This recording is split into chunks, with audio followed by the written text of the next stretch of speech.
I never imagined my wedding would take place in a sterile boardroom, complete with witnesses, corporate lawyers and a man who couldn't even look me in the eye. Sign here. His voice was cold, mechanical, like he was closing a business deal rather than entering a marriage. Joseph Cross. Billionaire CEO. Forbes cover regular. And now, supposedly, my husband. Except he wasn't. He was my contract partner, nothing more. My hands trembled as I lifted the expensive pen from the mahogany table. This wasn't some romantic fairy tale. This was a transaction. 30 days of pretending to be married. 30 days of lying to the world. And after that, we'd go our separate ways like none of this ever happened. Do you understand the terms? Joseph asked without glancing up from the stack of documents before him. Even sitting just 2 feet away, he maintained an emotional distance that felt like miles. His gray suit was immaculate, his dark hair perfectly styled, his jaw set in that perpetually annoyed expression I'd already grown familiar with during our brief negotiations. Maybe keeping everyone at arm's length was his strategy. Stay detached so nothing gets complicated. I nodded, trying to keep my breathing steady, but inside I was unraveling. How did I end up here? How did my life spiral into this surreal nightmare? The answer was simple and devastating. My younger brother, Leo. He needed surgery. Life-saving, urgent, impossibly expensive surgery. And this $500,000 contract was the only option left after insurance denials, rejected loans, and dead-end fundraisers. Relax, Henry. Joseph finally said my name and it startled me. This isn't as bad as you think. You'll attend public events with me, smile for the cameras, play the devoted spouse. The press needs to see that I've settled down, that I'm stable, committed. It helps with the board, with investors. After 30 days, we file for divorce. Clean and simple. Clean? Nothing about this felt clean. But I couldn't voice my doubts. Not when Leo's life hung in the balance. The choice between my brother's survival and my own discomfort wasn't really a choice at all. Joseph slid a folder across the table. Keys to the penthouse. Your room is on the east wing. We maintain separate spaces. Boundaries are non-negotiable. We don't interfere in each other's personal lives. We don't ask questions. We coexist professionally. Listening to him list these rules like terms of employment made me feel less like a person and more like another asset he'd acquired.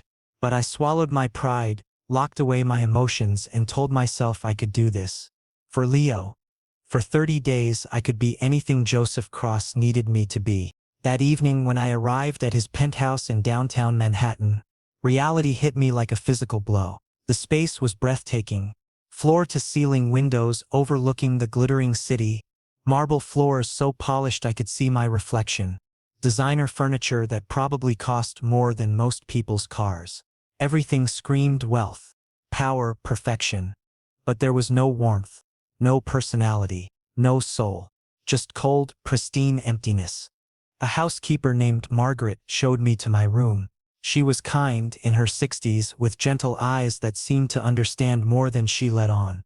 Mr. Cross keeps to himself mostly, she said softly as we walked down the long hallway.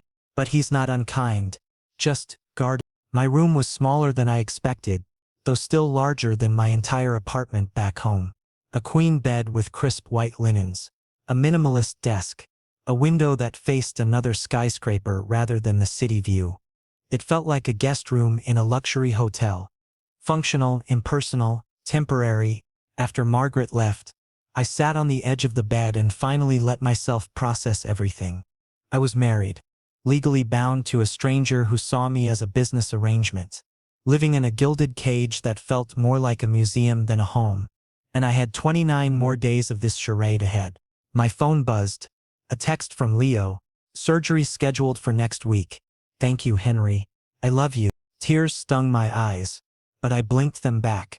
This was worth it. Every uncomfortable moment, every lie I'd have to tell, every second of pretending it was all worth it if Leo survived. I unpacked my single suitcase, hanging my modest clothes in a closet designed for someone with an actual wardrobe. Then I showered, changed into comfortable clothes and tried to settle in. But sleep felt impossible. My mind kept replaying Joseph's words. This is a deal. Don't bring emotions into it. But how do you turn off feelings like they're a light switch? How do you live with someone, share their space, wear their ring and not feel something? I stared at the simple platinum band on my finger, no diamonds, no engraving, just a plain circle of metal that meant everything and nothing at once. Around midnight I heard footsteps in the hallway. Joseph must have come home from wherever he'd been. I heard his door close, heard the faint sound of a shower running. Then silence again. We were under the same roof. Legally married, and yet we might as well have been strangers in different countries. I turned off the lamp and lay in the darkness, watching shadows dance across the ceiling from the city lights outside. 30 days. I just had to survive 30 days. Keep my head down, play the part, don't get attached. Simple. Except nothing about this felt simple. As I finally drifted towards sleep, one thought kept circling through my exhausted mind. What happens when a fake marriage starts to feel real? What happens when contractual obligations blur into something more dangerous? What happens when you promise yourself you won't fall but your heart has other plans? I didn't have answers. Not yet.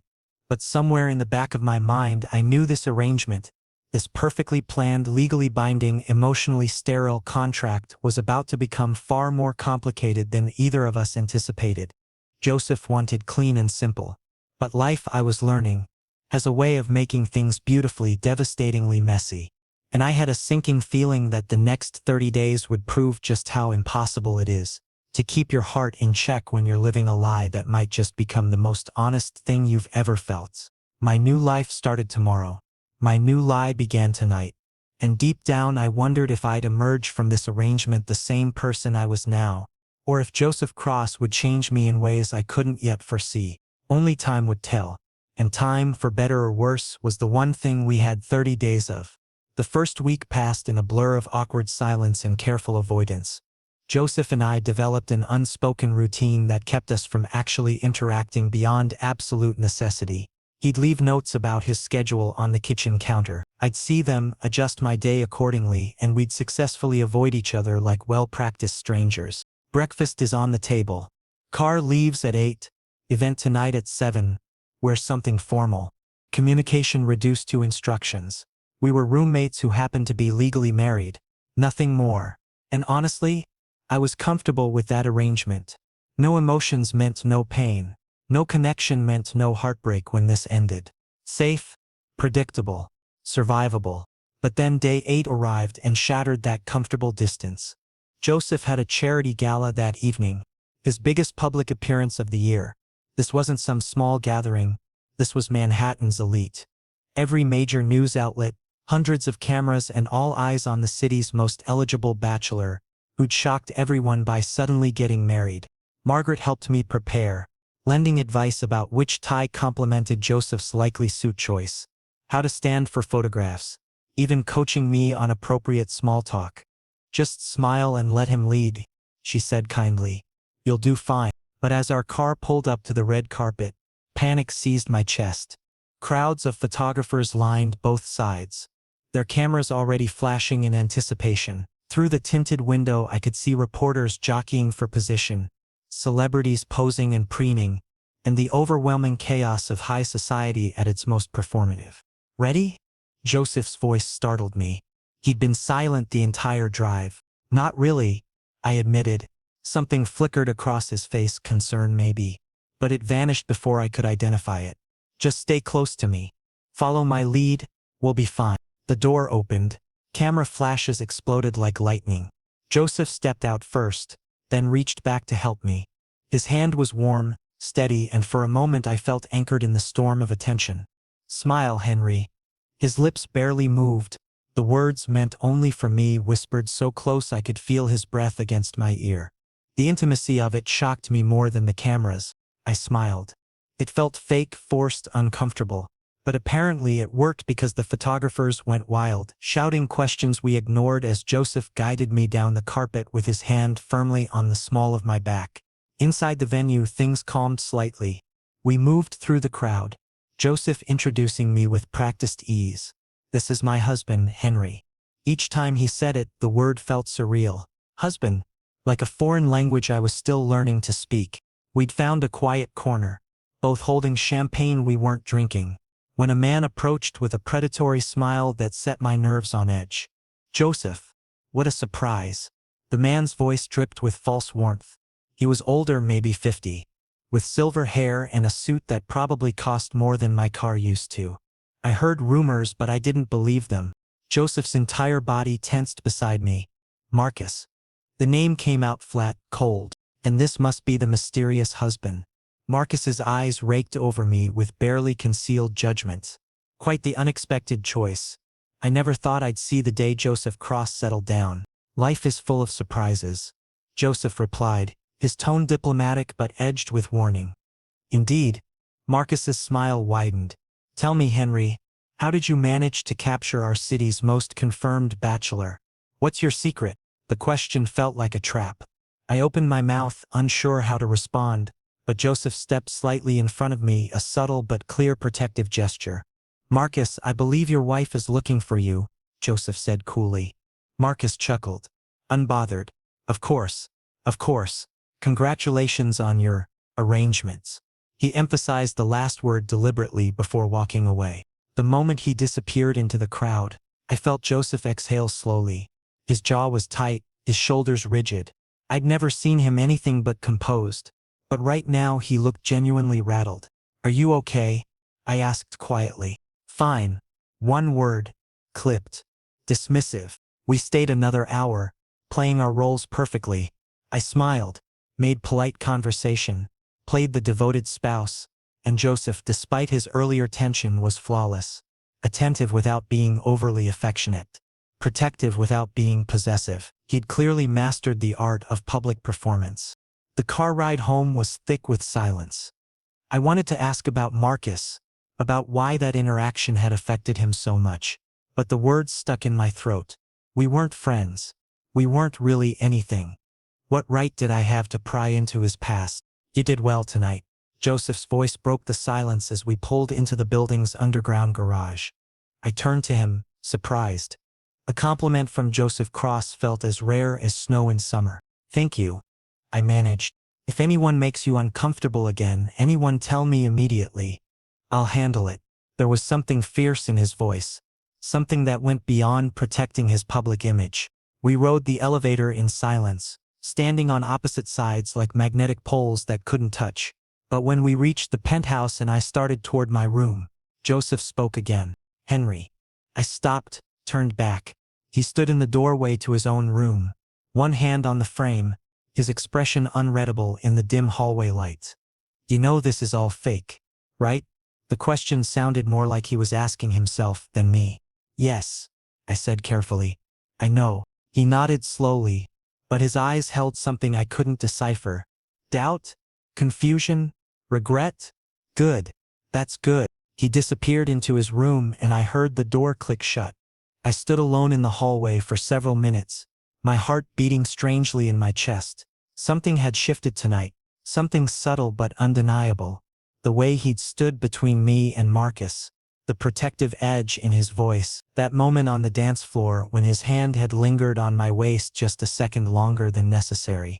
In my room I changed for bed and lay staring at the ceiling, unable to stop replaying the evening. Joseph's words echoed in my mind. You know this is all fake, right?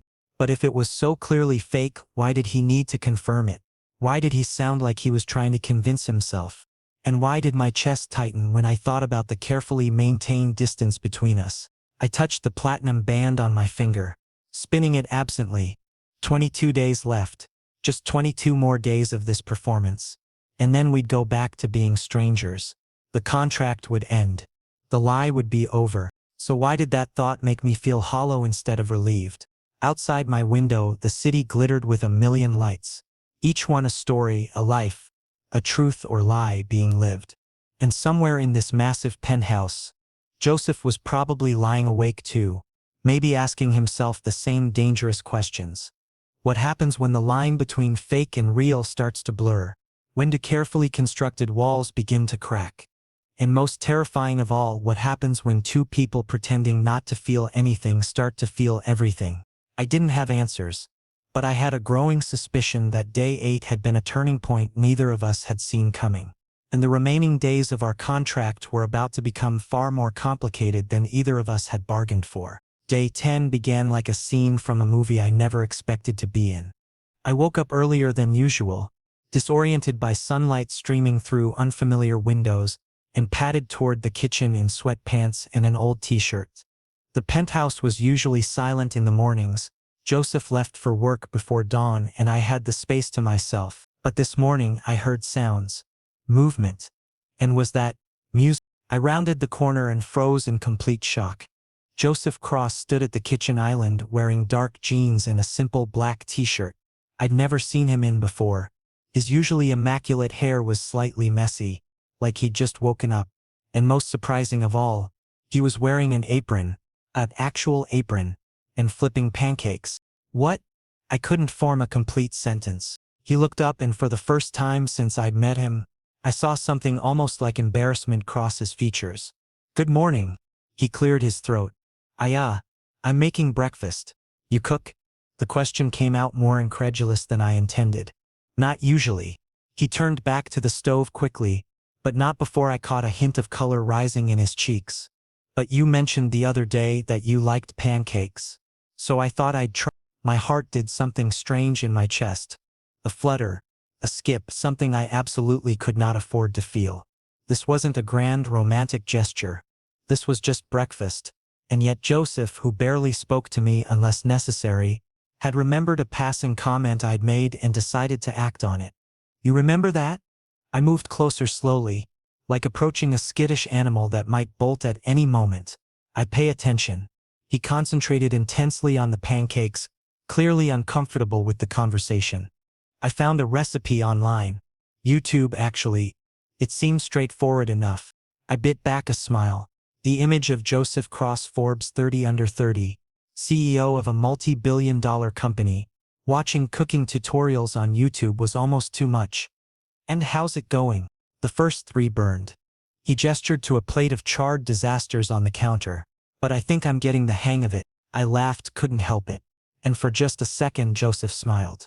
Actually smiled. Small, fleeting, but genuine. It transformed his entire face, softening the hard edges I'd grown accustomed to. Come on, he said. Sit down. These should be done in a minute. We ate breakfast together for the first time. Real breakfast, not the parallel existence of strangers eating in shifts. Joseph had even made coffee exactly how I liked it. I didn't remember telling him, but somehow he knew. We didn't talk much, but the silence felt different. Comfortable, almost companionable. How's Leo? The question came suddenly, catching me mid-bite. I swallowed, surprised. Better. Surgery went perfectly. He starts physical therapy next week. That's good. Joseph nodded, his expression serious. Really good. You must be relieved. I am. Emotion tightened my throat unexpectedly. I can't thank you enough. This contract, don't. He cut me off gently. You don't need to thank me, we both benefit from this arrangement. But the way he said it, the softness in his voice, made me wonder if he believed that anymore. Made me wonder if the lines of our transaction were blurring for him too. Around noon, Joseph's assistant Oliver arrived with documents for signing. He was young, efficient, with kind eyes and an easy smile. The moment he saw us both in the kitchen, Joseph still in casual clothes, me washing breakfast dishes, his eyebrows rose in barely concealed surprise. Am I interrupting something? Oliver asked with thinly veiled amusement. Just paperwork, Joseph said quickly, taking the folder.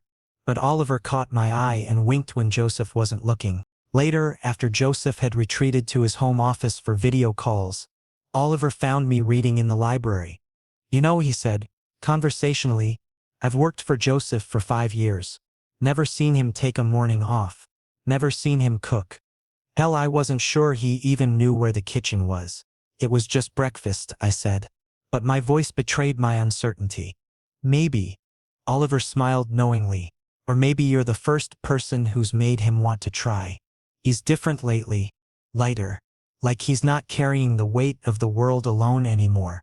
Before I could respond, Oliver left, but his words echoed in my mind for hours. Was I really making a difference in Joseph's life? Or was Oliver just being kind?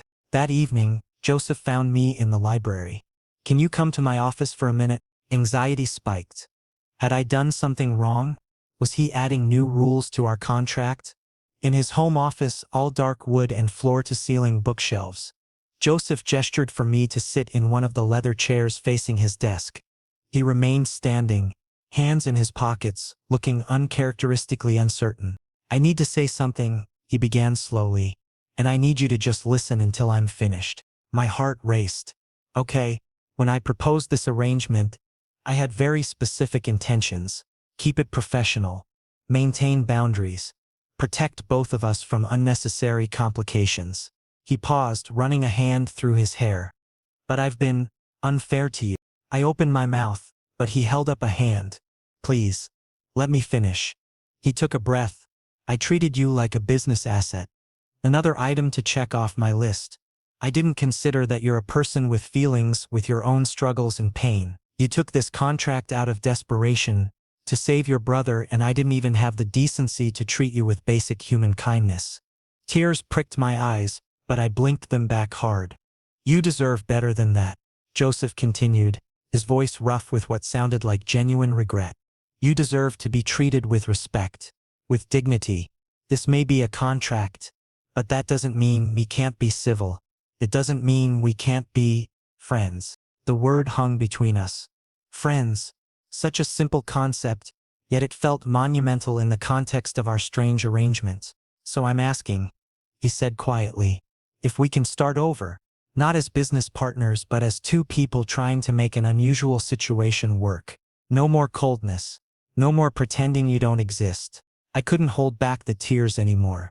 They spilled over, and I wiped them away quickly, embarrassed. "You don't know how much I needed to hear that." Joseph crossed to where I sat and, after a moment's hesitation, crouched down so we were eye level.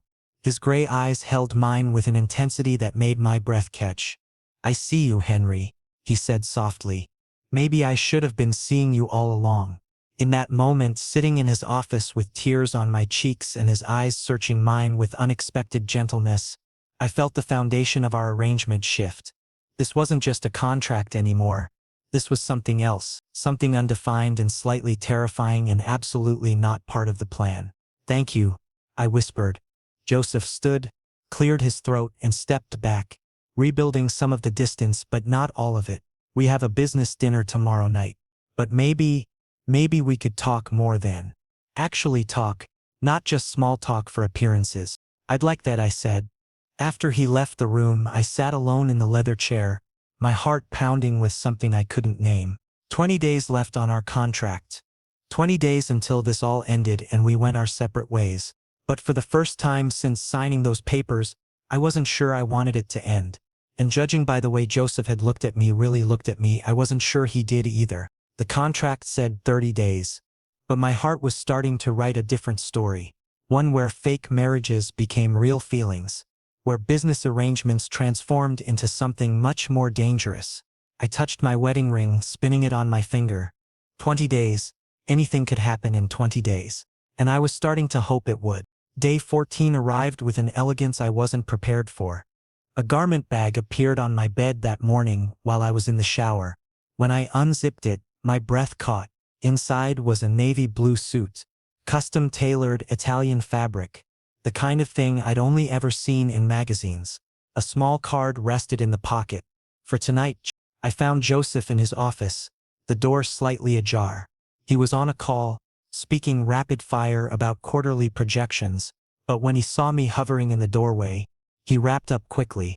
"Does it fit?" he asked, gesturing to the suit I was holding. "I haven't tried it on yet. But Joseph, this is too much." He stood, adjusting his cufflinks with practiced efficiency. "Tonight's dinner is important. High-profile couples. Lots of media attention. I want you to feel confident, not self-conscious about what you're wearing." "That's not what I meant." "I know what you meant."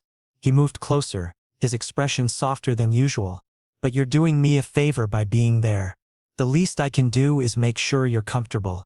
Besides," he paused, something flickering in his eyes, "I want them to see you the way I do." My heart stuttered. "And how's that?" He didn't answer immediately. Instead, he cleared his throat and turned back to his desk. "Try it on. I think you'll be pleased." The suit fit like it had been designed specifically for my body, which I realized it probably had been. Joseph must have gotten my measurements somehow. The navy brought out the color in my eyes, and when I looked in the mirror I barely recognized myself. I looked like someone who belonged in Joseph's world. The charity dinner was held at a historic hotel in Midtown, all crystal chandeliers and marble columns and old money elegance. Couples arrived in designer gowns and tuxedos, air kissing and networking with practiced grace. Joseph kept his hand on the small of my back as we moved through the crowd, a gesture that appeared casual but felt possessive in a way that made my skin tingle. Dinner was seated, multi-course, painfully formal. Joseph introduced me to business associates, politicians, celebrities.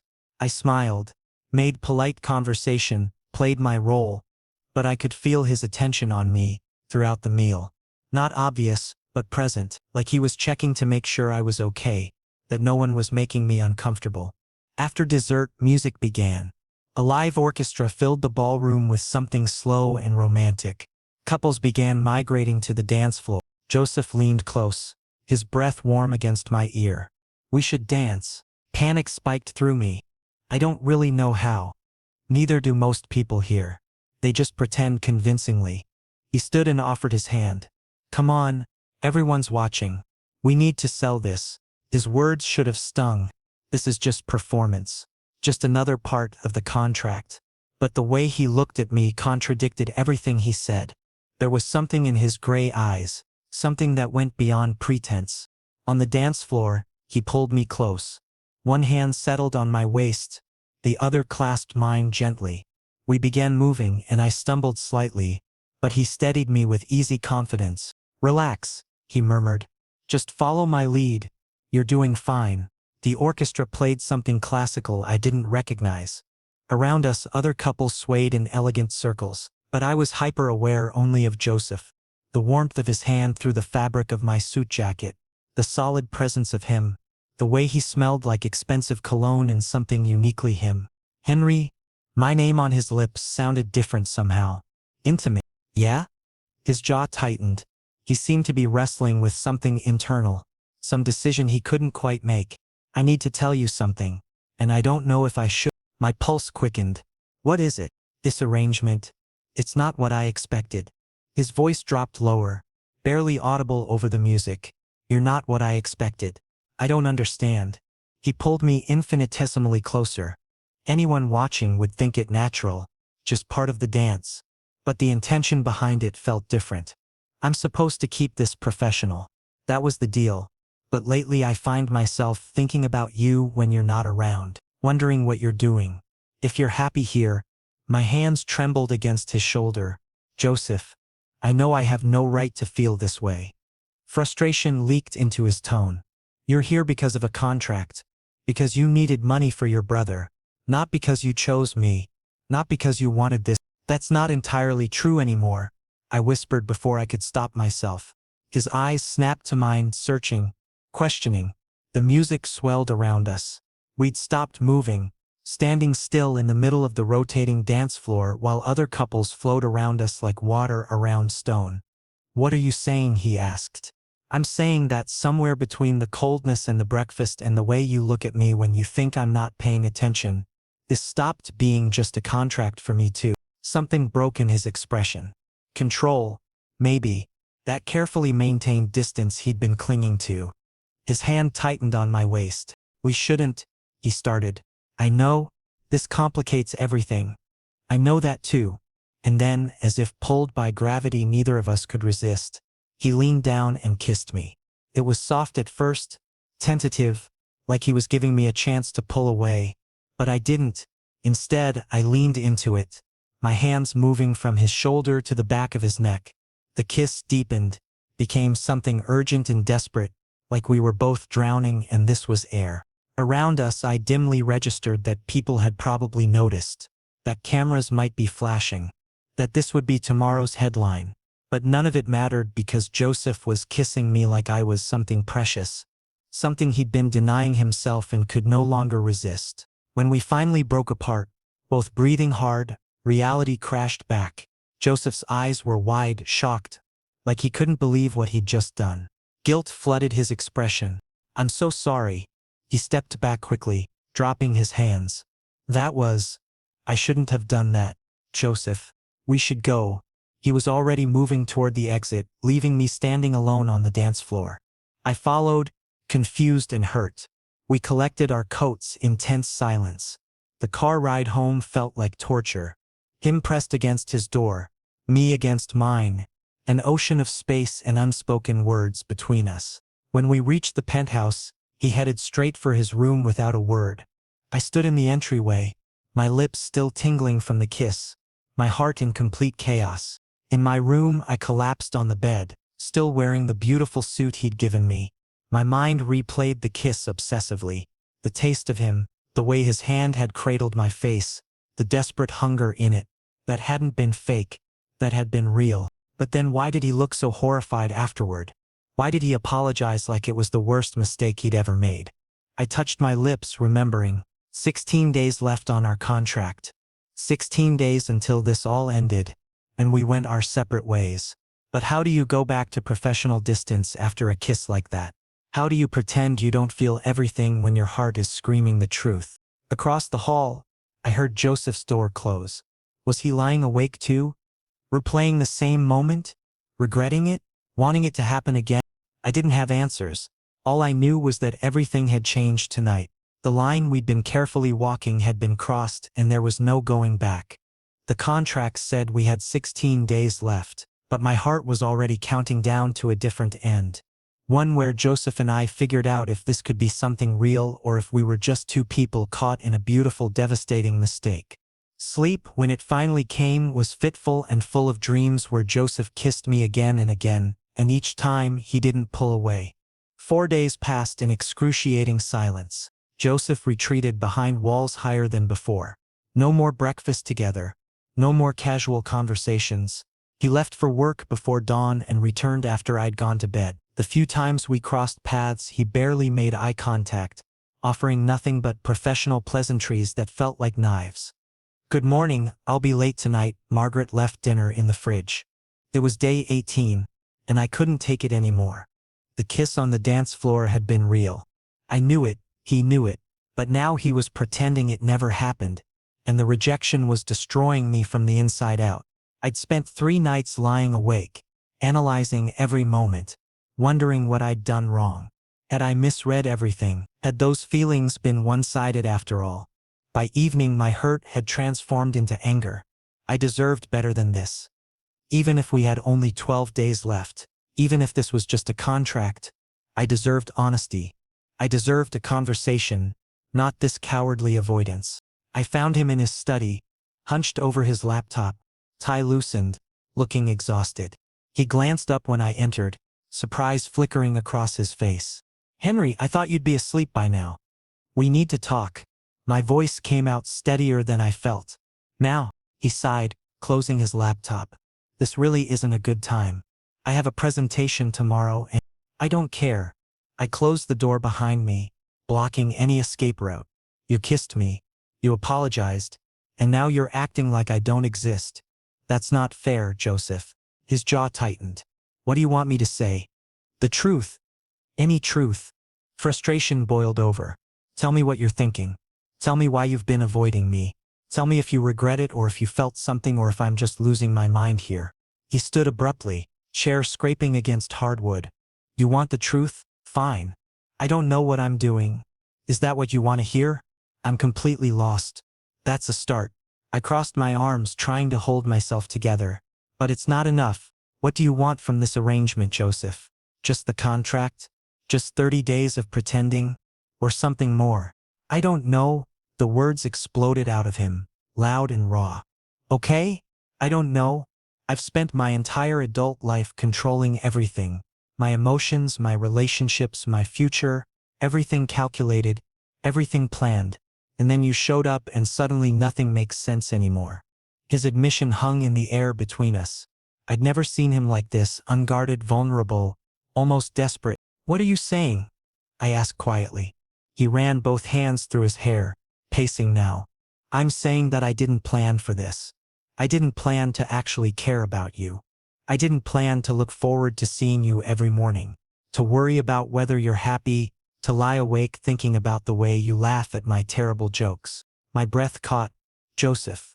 I've never felt this way about anyone. He stopped pacing, facing me with eyes full of turmoil. Never. I've had relationships, sure. Strategic, convenient, emotionally uncomplicated relationships. But this, you, it terrifies me. Why? I took a step closer. Why does it terrify you? Because in 12 days you're free to leave. His voice cracked.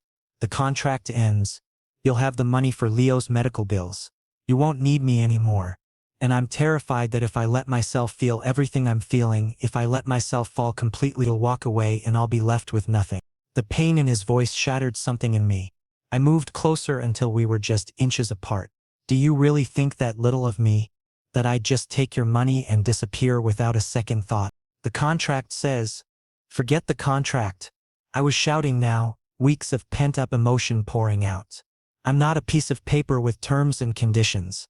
I'm a person, Joseph. A person who's been trying really hard not to fall for you, and failing miserably at it. Silence crashed down around us. His eyes went wide, stunned. What? He whispered.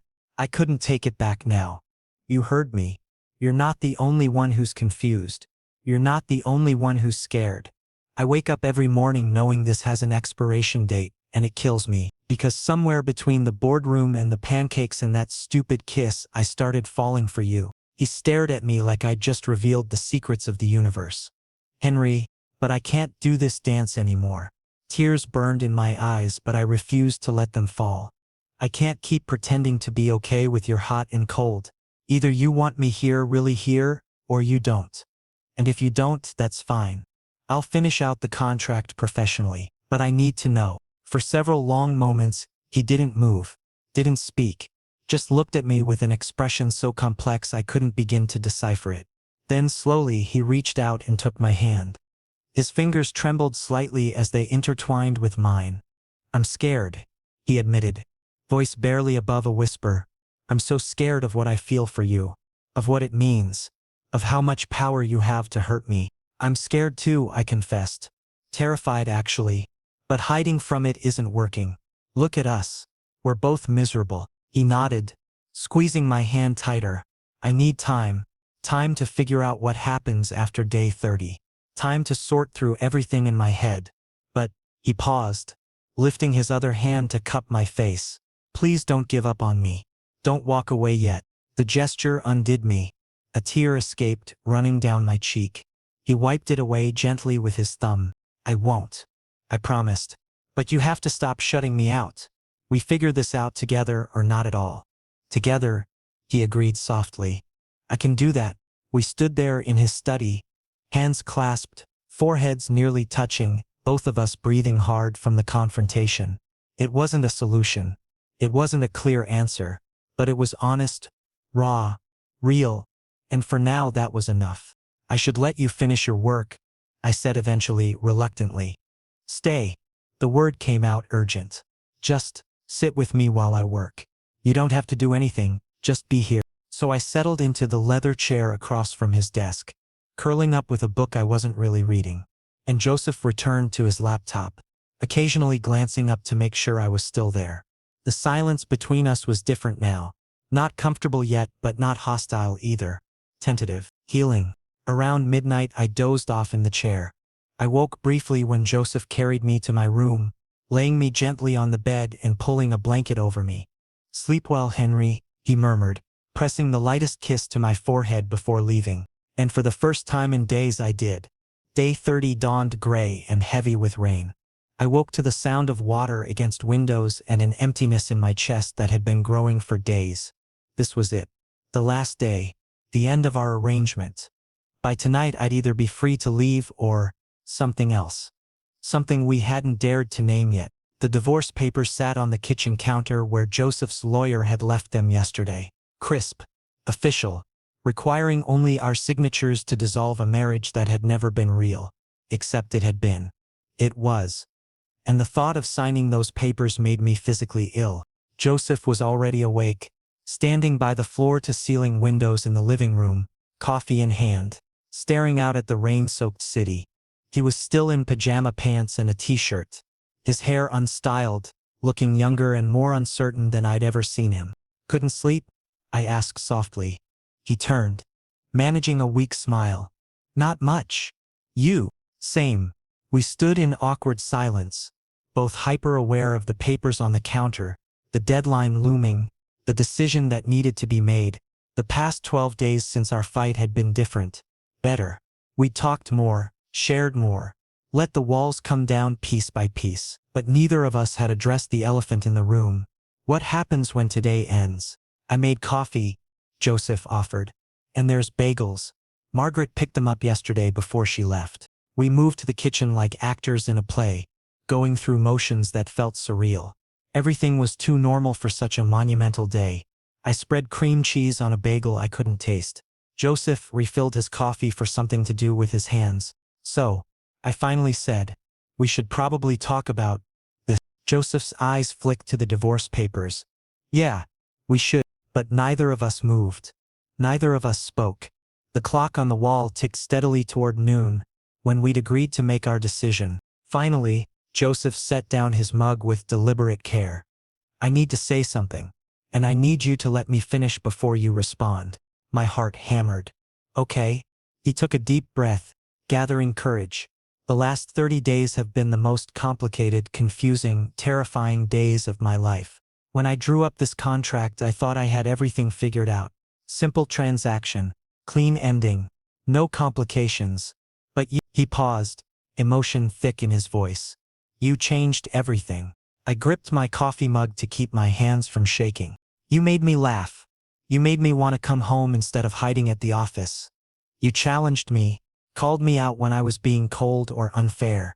You saw past the CEO, past the money, past all the walls I've built, and you saw me, the real me, the messy, imperfect, scared version of me that I never show anyone.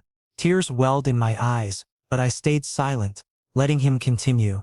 I can't sign those papers, Henry. His voice broke on my name. I know that's not what we agreed to. I know you're technically free to go, that you've fulfilled your end in the contract. Your brother's healthy, the bills are paid, you don't owe me anything. But I'm asking, begging, actually, for you to stay. Not because of a contract, not because of money or obligation, but because, he stopped, swallowing hard, because I'm in love with you. And I think I have been for a while now. The confession hung between us, beautiful and terrifying and absolutely real. My coffee mug slipped from my numb fingers, shattering on the floor. Neither of us moved to clean it up. You love me? My voice came out as barely a whisper. Yes. No hesitation. I love you. The way you scrunch your nose when you're concentrating. The way you always save the last bite of pancakes for me even though I made them for you. The way you talk to Leo on the phone like he's your whole world. The way you made this cold, empty apartment feel like a home for the first time since I bought it. Tears spilled freely down my cheeks now. Joseph? He crossed to me, careful of the broken ceramic, taking my face in both hands. I know I don't deserve you. I know I've been difficult and closed off and emotionally stunted. I know you deserve someone who knew how to love you properly from day one. But if you'll give me a chance, a real chance, not a contract, I swear I'll spend every day trying to be worthy of you. Stop, I choked out. His face fell. If you want to leave, I'll understand. I won't fight it. I just needed you to know. Stop, I repeated, pressing my fingers against his lips. Stop saying you don't deserve me. Stop saying you're not enough. Because you are. You're everything. Hope flickered in his gray eyes. Does that mean I love you too, you idiot? I was crying and laughing at the same time. I love you so much it scares me. I've been terrified of today, of losing you, of having to walk away from the best thing that's ever happened to me. So yes, I'll stay. Not for 30 more days. Forever. For as long as you'll have me. The kiss was nothing like the one on the dance floor. That had been desperate, stolen, full of uncertainty. This was sure. This was promise. This was two people choosing each other with full hearts and clear minds. When we finally broke apart, both breathless and grinning, Joseph reached for the divorce papers. Without ceremony, he tore them cleanly in half, then quarters, then into pieces too small to ever put back together. No more contracts, he said firmly. No more conditions. Just us. Just us, I agreed, wrapping my arms around his neck. Although we should probably tell people we're staying married. Your publicist is going to have questions. He laughed a real full unguarded laugh. Let them ask. I don't care what anyone thinks anymore. I only care about you. We spent the rest of day 30 doing delightfully normal things. We cooked lunch together, actually cooked instead of ordering in. We watched terrible movies and critiqued them mercilessly. We called Leo, who was thrilled and absolutely not surprised that we were staying together. I knew you two were in love like 3 days in, he said smugly. We talked about the future, real plans, real dreams, real possibilities.